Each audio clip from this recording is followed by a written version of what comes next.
My mom told my daughter she dresses like trash at a family dinner. She was wearing a sundress I bought her.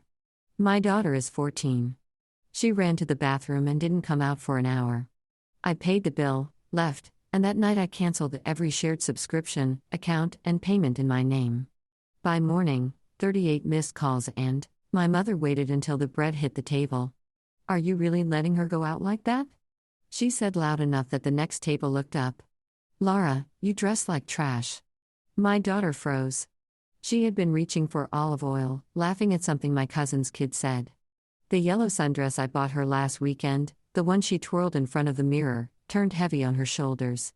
The straps looked suddenly wrong, as if they were somehow the problem. The whole table went quiet except for Aunt Sheila whispering, "Linda," like you'd hiss at a cat on the counter. My brother snorted into his water. His wife smirked. My mom shook her head, took a dramatic sip of Chianti, and said, "We're in a restaurant for God's sake." Laura's face crumpled like someone cut the strings on a puppet. She whispered, "I'm fine." Stood up and walked to the bathroom with her arms tight across her chest. She didn't come back. I stared at the salt shaker. My hands shook under the table. If I looked at my mother, I knew I would say something I couldn't take back. So, I excused myself, went to the bathroom door, and leaned my forehead on it. "Honey," I said, "when I come home, I'm okay," she said through the wood. Small voice, wet. "Just give me a minute." The waiter came with a sparkler and a panna cotta for my mom. He looked at the empty seat next to mine and then at me. "Should I set it down?" "Box it," I said. My voice didn't even sound like mine. When the check came, my brother did his usual pat the pockets. "Oh, I forgot my wallet dance." I pulled out my card and slid it into the leather folder. Automatic. My mom smiled at me. The same practice smile she uses when the Amazon man leaves another package I paid for on her porch. "Thank you, sweetheart," she said. I signed the bill. My throat was tight enough to crack. Then I walked to the bathroom door, tapped twice. "I'm paying," I said. "We can go whenever you're ready." She came out an hour after she went in. Her cheeks were blotchy. She kept her head down as we threaded past the table. My mother reached out like she might touch Laura's arm, then pulled back when she saw my face. We didn't make a scene. We just left. I'm 41. I live in Minneapolis near the creek where the ducks choke the path in spring. I manage grant reporting for a mid-size arts nonprofit. It's spreadsheets and deadlines and people who think budget is a suggestion. I'm divorced and remarried. My wife Sam teaches 8th grade social studies. My daughter is Laura, 14, quiet sketchbook always in her backpack. Sleeps with the same stuffed rabbit she's had since she was 6. My parents live 20 minutes away. Dad retired early from the post office. Mom worked on and off as a receptionist. My brother Kyle is 38 in sales, which in his case means smoothies and slick shirts and changing jobs twice a year. He and his wife have 2 little boys who are adorable and feral at the same time. I'm the responsible one. I've been the responsible one since I was 11 and learned how to balance a checkbook because my mom didn't understand overdraft fees. It started small. "Can you add us to Costco?" "Sure. It's $30. "Can you put your dad on your phone plan? His work's ending." "Okay, it's an extra line." "Can you order that thing for us?" "I don't trust my card online." "Fine. Amazon makes it easy. Prime's already paid."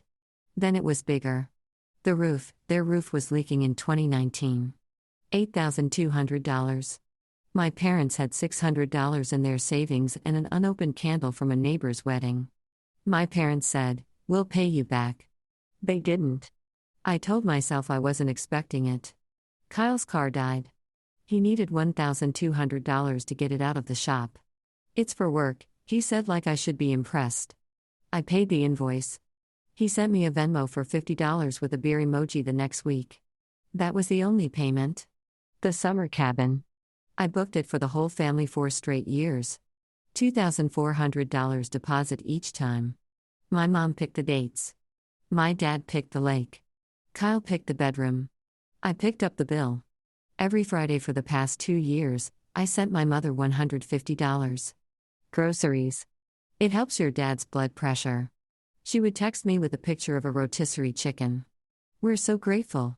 She never mentioned it out loud on Sunday dinner. If anyone asked, she'd say, "We manage." I had them on my cell plan. 4 lines.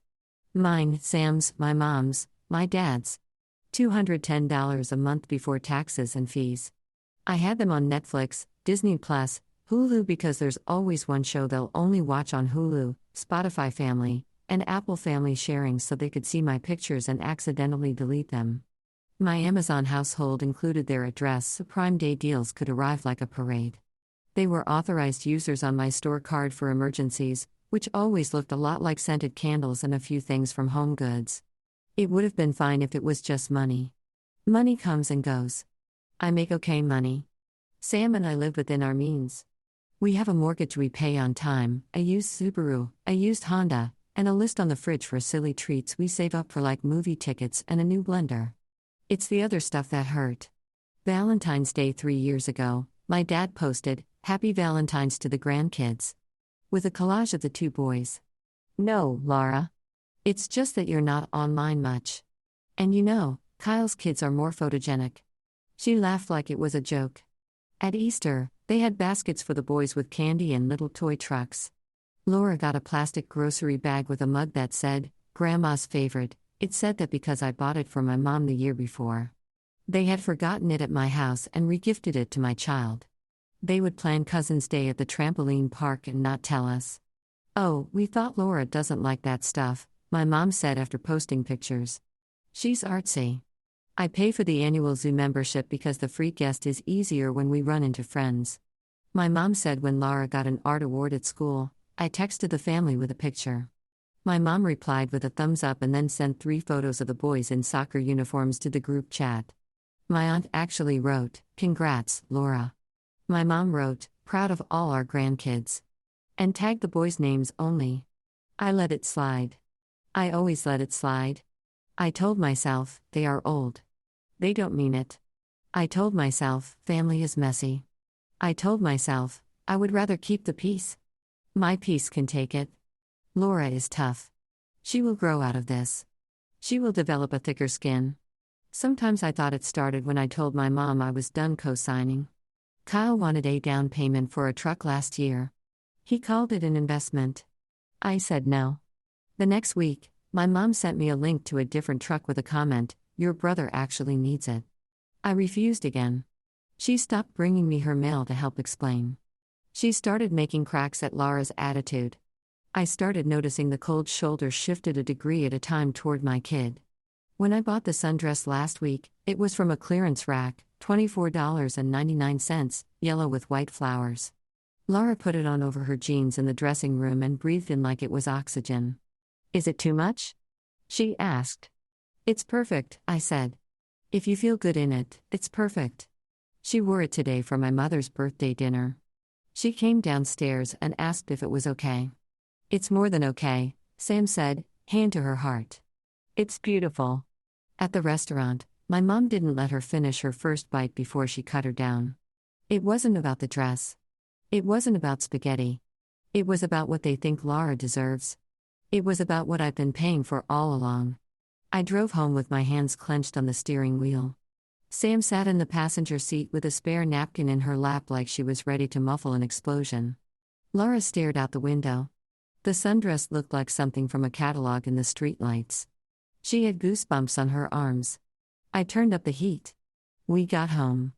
Laura went straight to the bathroom, then to her room with the rabbit under her arm.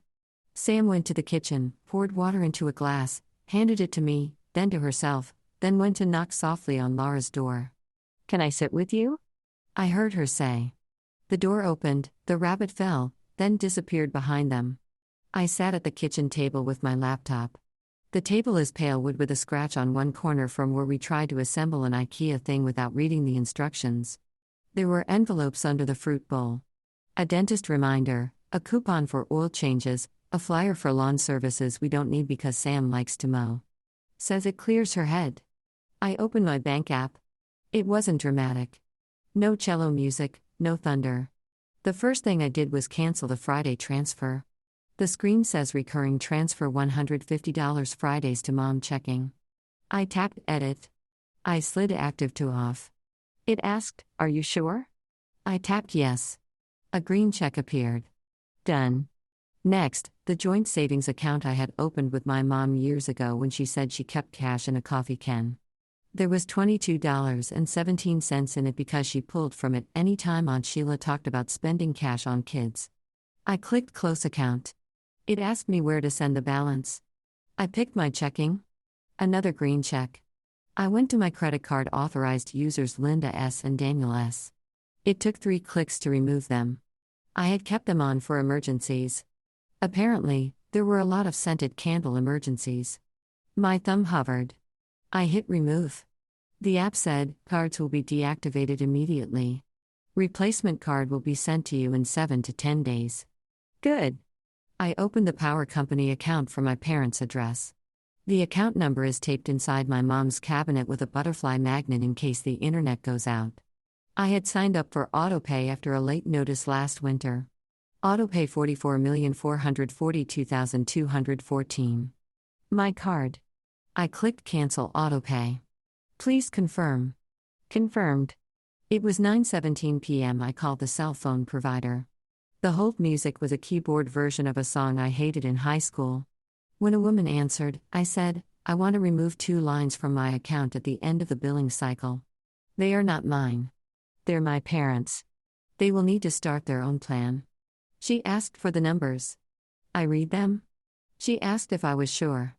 Yes, I said, and was surprised my voice didn't shake. She told me she could set a date. I picked the last day of the month. They'll get a text, she warned. That's fine, I said. Send it. She read the terms. I agreed.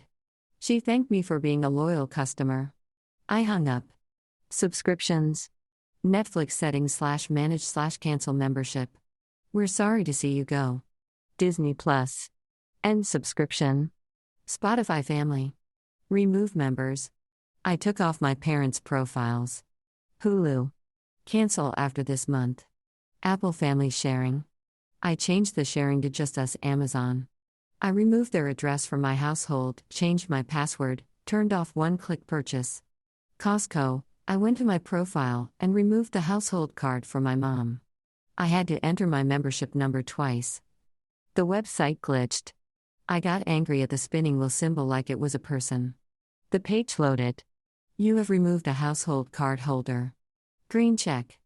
I opened my calendar and canned the cabin reservation. The owner's name is Mike. He always calls me boss on the phone. I sent an email. We're not coming this year. I understand the deposit is non-refundable. He replied in 3 minutes. Got it. Sorry to hear. I'll open the dates back up. I stared at the sent email and felt something untie somewhere behind my ribs. I had a list on a sticky note by 1000 p.m. names of things I needed to switch passwords on: streaming, cloud storage, the shared grocery delivery account my mom used for just the basics that always included 3 bags of kettle chips and a bath mat. The zoo pass I had renewed for 2 adults and 1 free guest for friends. I changed it to 2 adults, 2 guests, both named me and Sam. It cost less.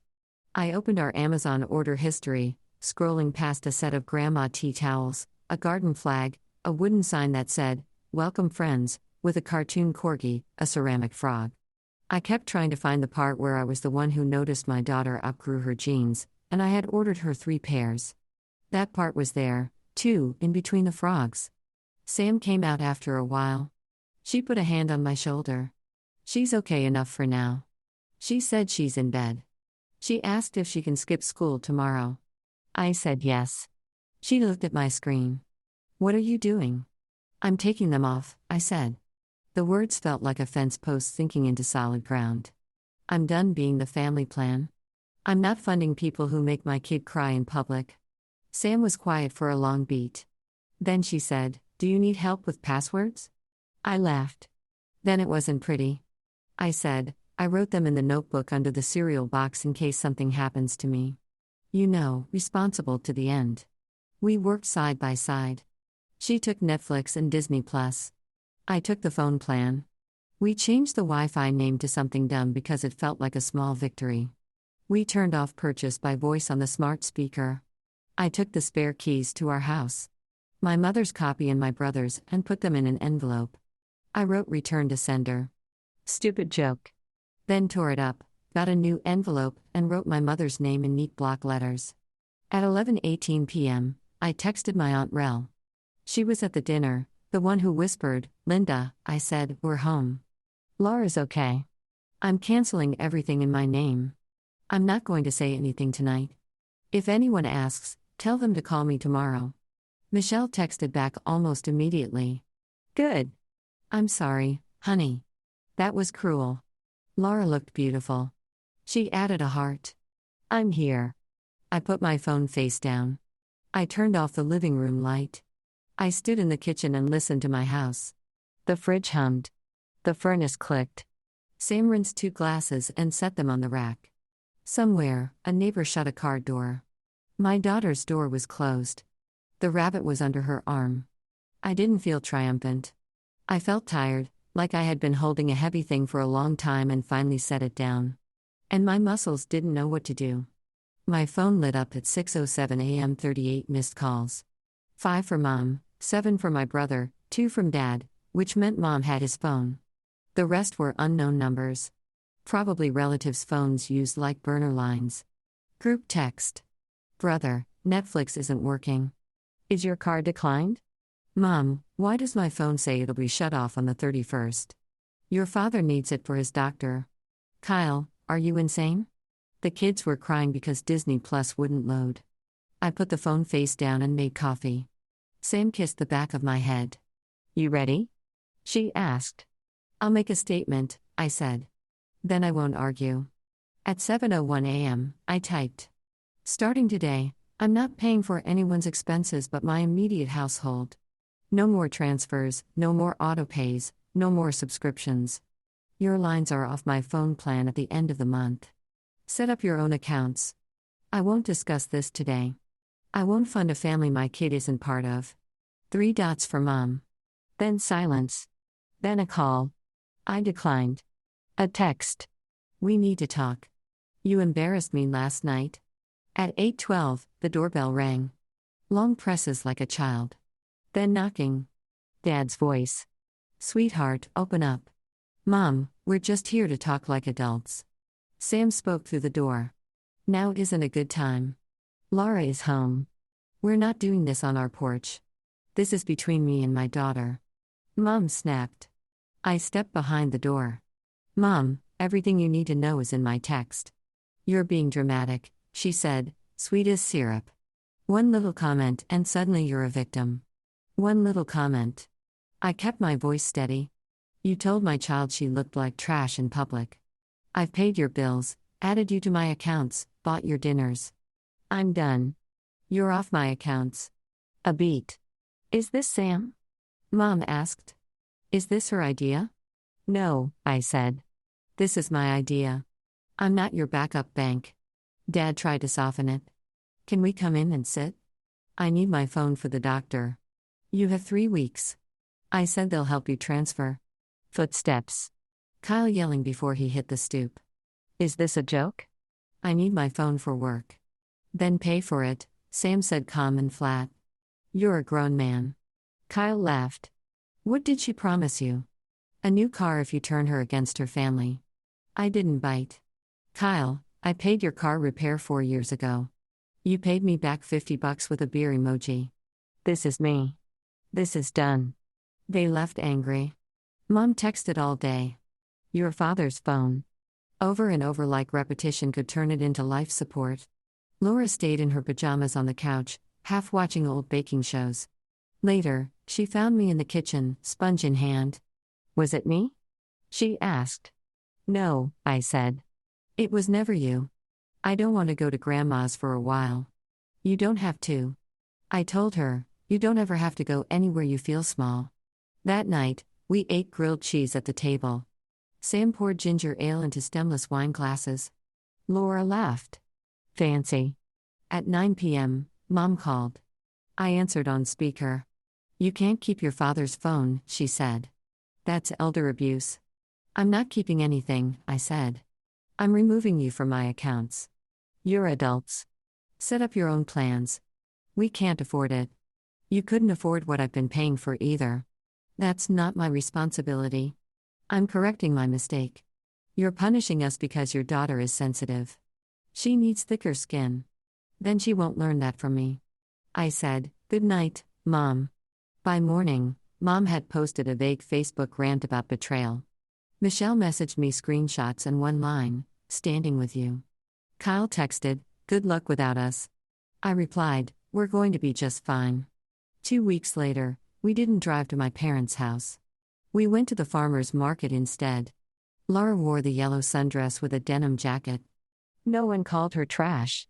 A woman selling sunflowers smiled and said, "You look like summer." Laura's smile was small but real. We invited Aunt Michelle and her daughter Tia for dinner. I set the table with the good thrift store plates and my grandmother's cloth napkins. 2 chairs stayed empty. I didn't know how to move them yet, so I didn't. Sam grilled chicken. I made a salad with strawberries and goat's cheese because it looked fancy on TV. Laura baked box brownies and added sliced almonds so they look like they know what they're doing. Michelle brought a store-bought pie and didn't pretend otherwise. Tia gave Laura gel pens and said like it was a fact, "Your art is amazing." Laura's shoulders unclenched. During dessert, Sam lifted her glass. "To our home, to peace." We clink-keeked. After they left, Laura came back with a drawing, a sunflower that filled the page at the bottom. "For Mom." I taped it to the fridge, centered, not temporary, not maybe later. I mailed the spare keys back with a plain note. "Please return yours of ours." No lecture. I kept a copy. Accountant habits. The calls slowed. Dad texted a photo of a flip phone. Got a new one. Works fine. Mom posted a Bible verse about forgiveness. She didn't tag me. Kyle sent a thumbs up when he got his own plan. No apology. I didn't expect one. I kept one sentence ready. "I won't fund a family my kid isn't part of." I said it to relatives. I said it to myself when an old Do Now email hit my inbox by mistake. I forwarded it. I didn't pay it. On the last day of the month, their lines left my plan. The provider emailed, "We're sorry to see you go." I filed it under a folder called Closed. Later, Sam asked, "How do you feel?" "Like I finally did my job," I said. Not as their bank, as her mom. The next morning, I packed Laura's lunch with extra strawberries and slipped in a note. "You are not small." She rolled her eyes and kept it in her jacket pocket. Anyway, we ate the dry leftover cake they never lit the sparkler on, just the 3 of us. It didn't feel like a celebration. It felt like an ordinary dessert after a hard day. And that was enough.